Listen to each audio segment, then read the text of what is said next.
Bonjour à tous, dans la vidéo d'aujourd'hui, nous allons voir comment faire jouer des sons dans Visual Studio. Alors, pour commencer, j'ai déjà pris la liberté de créer et d'écrire l'ensemble du code pour ce petit programme. Donc, le petit programme en entier peut être downloadé à l'aide du lien en bas dans la description du vidéo. Donc, on va simplement faire le tour du programme ensemble et vous pourrez le regarder à votre loisir en downloadant l'exemple.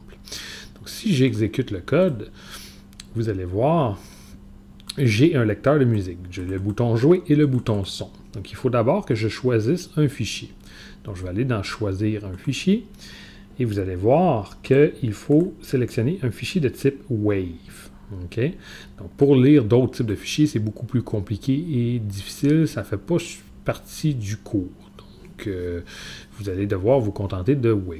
De toute manière, il existe des petites applications qui permettent de convertir, par exemple, des MP3 en fichiers Wave et vice-versa. Donc, si je prends, par exemple, Chensa et je fais ouvrir, maintenant, je peux le jouer ou arrêter le son. Donc, si je pèse sur jouer, vous entendez le bruit d'une Chensa. Okay?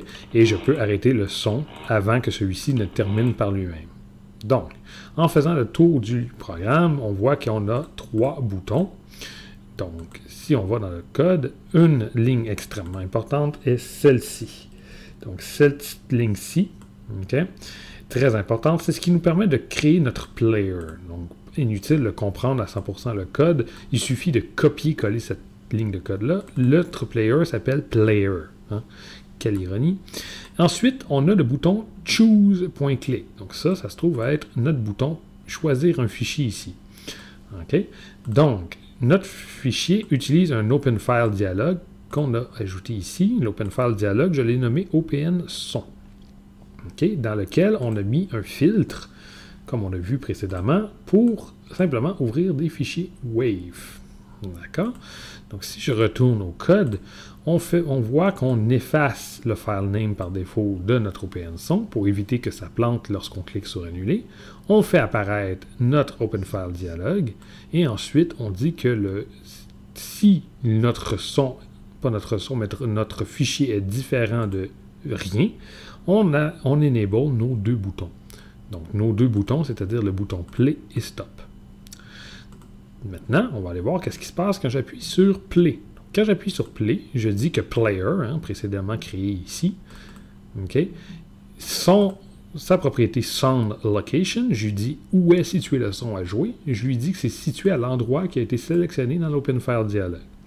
Et ensuite, je lui dis Load Async.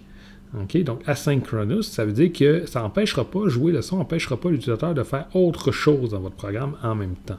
Donc le son va comme jouer à côté de votre programme. Et ensuite, je dis de jouer le son.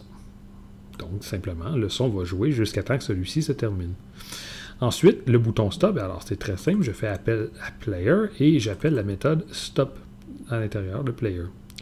Donc, je vous rappelle, ce programme de test est disponible en téléchargement dans la description de ce vidéo-ci ou sur le public dans le site, dans le répertoire public pour le projet du Tic-Tac-Toe. Donc, je vous souhaite une bonne fin de journée. On se revoit aux prochaines vidéos.